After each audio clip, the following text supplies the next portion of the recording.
रसिको नमस्कार. आपल्या भारतीय संस्कृतीमध्ये सणावारांमध्ये नात्यांना खूप महत्त्व आहे आणि त्यात भावंड म्हणलं की बहिणी बहिणी, भाऊ भाऊ, बहीण भाऊ हे सगळेच येतात आणि या प्रत्येक नात्याची वेगळी छटासुद्धा आहे. पण सणवार म्हटलं की बहीण भावाचं नातं खूप खास आहे, कारण अर्थातच भाऊबीज, राखी पौर्णिमा हे सण आपल्याला आठवतात. अर्थात जसा काळ बदलला तशी एक किंवा दोन एवढीच मुलं असतात आणि मग त्यामुळे भाऊबीज होण्याचं प्रमाण काहीसं कमी झालं आहे आणि बदललं तर नक्कीच आहे.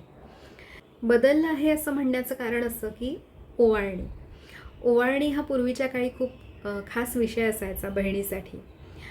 आता ही ओवाळणी दिली जाते, पण तो एक उपचार राहिला किंवा बहीणसुद्धा भावाला रिटर्न गिफ्ट देत असते असं आपल्याला दिसतं किंवा भाऊजाईला, वहिनीलासुद्धा देत असते. पण पूर्वीच्या काळी मात्र बहीण ही ओवाळणीसाठी आतुरलेली असायची, कारण ती स्वतःच्या पायावर उभी नसायची आणि हक्काचं माणूस काहीतरी मागण्याचं ते म्हणजे भाऊ.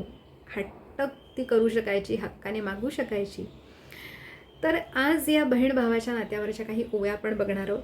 त्या काळातलं प्रतिबिंब या ओव्यांमध्ये आपल्याला पडलेलं नक्की दिसेल. तर पहिली ओवी आठवते ती अशी, या ओवाळणीबद्दलचीच आहे.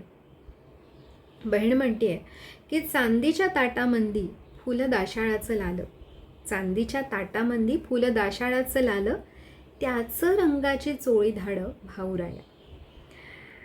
आता ही इंदिराबाई संत यांनी उद्धृत केलेली ओवी आहे बरं का. तर ही ओवी त्यांनी त्यांच्या मैत्रिणीकडनं ऐकली आणि त्यांना ती इतकी मनाला भावली. आता यात एवढं काय आवडण्यासारखं असं आपल्याला वाटू शकतं, पण त्यांच्या डोळ्यासमोर ते चित्र उभं राहिलं आणि त्यांना असं वाटलं हे चित्र आपण अनुभवावं. आणि म्हणून त्यांनी काय केलं, ओवी कशी आहे की चांदीच्या ताटामंदी फुलं दाशाळाचं लाल, दाशाळाचं म्हणजे जास्वंदीचं.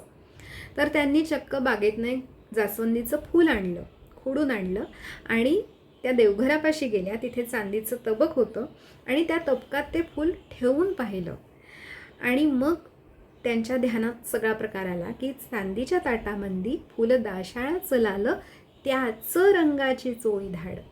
च हा फार महत्त्वाचा आहे, म्हणजे एक छटा कमी नाही, एक छटा जास्त नाही.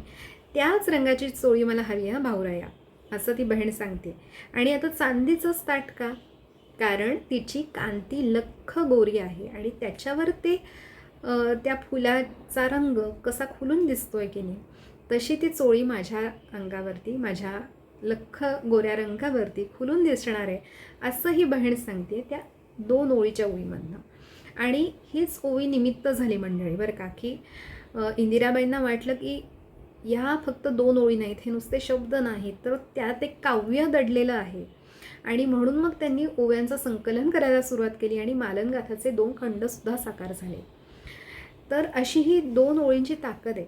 तर आता अजून काही बहीण भावाच्या नात्याच्या ओव्या आपण बघूया, की माझा भाऊ कसा श्रीमंत आहे हे ती काही ओव्यातनं सांगते. आता ती म्हणजे कोण, तर नक्की तिचं नाव तिनं कुठेच गुंफलेलं नाही. म्हणजे वेगवेगळ्या निरक्षर स्त्रियांनी या ओव्या म्हटलेल्या आहेत, त्यांना त्या सुचलेल्या आहेत, त्यांनी कुठेही त्या लिहून ठेवल्या नाहीत किंवा त्यात आपली नामं गुंफलेली नाहीत.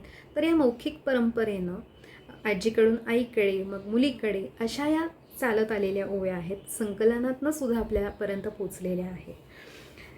तर आता एक ओवी आहे का, की माझा भाऊ कसा श्रीमंत आहे असा अभिमान ती व्यक्त करते. म्हणजे एक हक्काची भावना झाली, आता ही अभिमानाची भावना आहे का. हजाराचा घोडा त्याला 500चा तोबरा, हजाराचा घोडा त्याला 500चा तोबरा, माझ्या बंधूला पाहून झाला वकील घाबरा. हो, माझ्या भावाकडे हजाराचा घोडा आहे आणि त्याला 500 रुपयांचा तोबरा लागतो. आता तेव्हाचा 1000 रुपयाचा म्हणजे लाखो रुपयांचा तो घोडा आहे आणि त्याला एवढा मोठा खुराक लागतो. आणि हे सगळं बघून वकीलसुद्धा, म्हणजे भली भली माणसं घाबरी घुबरी होतात, एवढी त्याची श्रीमंती आहे. जशी ही हक्काची भावना झाली, अभिमानाची झाली, तशीच काळजीची भावनासुद्धा आहे भावाप्रती. ती कशी व्यक्त करते, कारण हा भाऊ शेतावर जाणार आहे म्हणून ती नागिणीला म्हणते, हात जोडी ते नागिणी वाट निराळ्या पसर, बंधू माझ्या हवशाला शेता जायाला उशीर. अगं माझ्या भावाची वाट बाई तू अडवू नकोस, त्याला शेतावर जायला उशीर होतोय. अशा या काळजीच्या अनेक ओव्यात तिने रात्रीला विनंती केली आहे, सूर्यदेवाला विनंती केली की त्याचं रक्षण कर. तर अशीच अजून एक तिची भावना म्हणजे प्रेमाची अर्थात आणि भावाला जेवू घालणं हे तिला इतकं आवडतं. म्हणजे घरी इतरसुद्धा पाहुणे येतात, पण त्यांच्यासाठी तिने काही शिजवणं किंवा काही रांधणं आणि भावासाठी खास बेत करणं यात नक्कीच फरक आहे आणि ती कबुलीच ती या ओवीमध्ये देऊन टाकते. आता या ज्या ओव्या आहेत या अर्थात वेगवेगळ्या मालनींनी वेगवेगळ्या गावांमध्ये वेगवेगळ्या काळामध्ये लिहिलेल्या असणार, म्हणजे त्यांना त्या सुचलेल्या असणार, पण अर्थात मी तो गुंफण्याचा प्रयत्न केला आहे एकातून एक. तर तुम्ही ऐकताय आणि तुम्हाला ते आवडते मला नक्की माहिती. लोकाला पाहुणचार करी वरणाचे पाणी. इतर कोणी जेवायला आलं तर मी काय करते, वरणाचं पाणी. मला काही फार त्यात रस नसतो. पण माझ्या बंधूला पाहुणचार करी शिऱ्याची मेजवानी. इतरांना वरणाचं पाणी, भावाला मात्र शिऱ्याची मेजवानी. असा हा फरक आहे. आणि ती म्हणते की शेजीचा भाऊ आला की शेजी कशी वागते बघा आणि मी कशी वागते बघा. शेजी म्हणजे शेजारीण बरं का.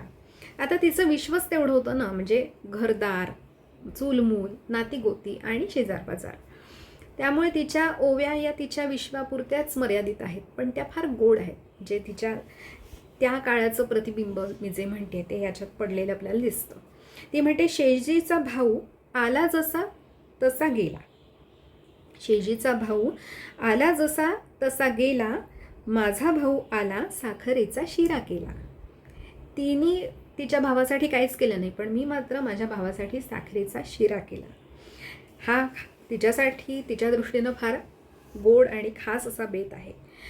आता हा भाऊ जो येतो बहिणीच्या ओढीनं जेव्हा येतो तेव्हा बहिणीचं गाव म्हणजे तिचं सासर हे कदाचित खूप लांब असेल, ती वाट काट्याकुट्याची असेल, ऊन वारा पाऊस असेल, पण त्याला कशाचीच पर्वा नाही, कारण बहिणीला भेटण्याची ओढ त्याला सुद्धा आहे.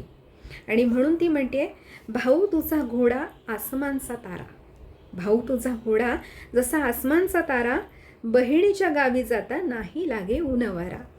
कारण तुला माझ्याबद्दल इतकी ओढ आहे ना, तुला ऊन वारा कशाचीच पर्वा नाही, तुला ते जाणवतही नाही.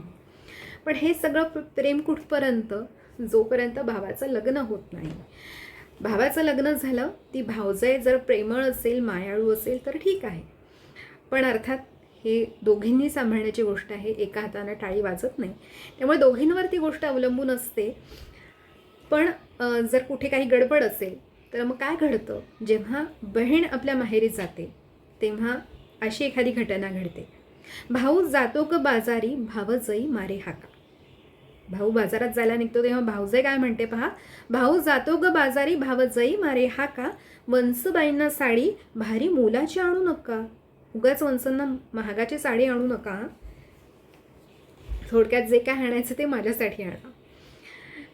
आणि म्हणून ती विनवणी करते की बाई ग, तू आमच्यात असं अंतर येऊ देऊ नकोस, फूट पाडू नकोस. भाऊनी बहीण एका शिंपल्याचे मोती. किती सुंदर उपमा आहे पहा. भाऊनी बहीण एका शिंपल्याचे मोती, अंतर नको देऊ बालपणीचे संगती. बालपणीची आमची मैत्री सुद्धा आहे, म्हणजे बहीण भावाचं नातं तर आहेच, पण ते इतकं छान मैत्र आहे, नातं आहे आणि जणू काही आम्ही एका शिंपल्यात राहिलेले मोती आहोत. तर तू आमच्यात असं अंतर येऊ देऊ नकोस. आणि एक शेवटची ओवी सादर करते ज्याच्यामध्ये बहीण म्हणते, इच्छा व्यक्त करते, अपेक्षा व्यक्त करते काय, प्रत्येक बहिणीला पाठी भाऊ तो असावा. प्रत्येक बहिणीला पाठी भाऊ तो असावा. आजच्या काळात हे अवघड आहे. प्रत्येक बहिणीला पाठी भाऊ तो असावा, माठातल घोट पाणी एका रातीचा विसावा. असं म्हणतात माहेर म्हणजे मायेचा आहेर. म्हणजे माहेरी आई असते, वडील असतात, पण जेव्हा त्यांचं वय होतं किंवा जबाबदारी सगळी भावावर येते तेव्हा माहेर म्हणलं की भाऊ हा तिथे महत्त्वाचा आधार असतो. आणि मग माहेरी जायचं तर भाऊ तिथे असणं हे अपेक्षित असतं आणि त्या भावाने आपल्याला विचारावं.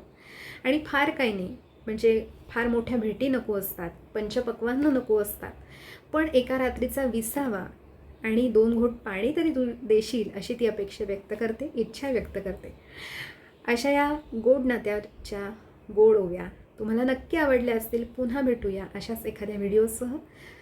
अभिप्राय कळवायला विसरू नका. पुन्हा भेटूया. तोपर्यंत नमस्कार.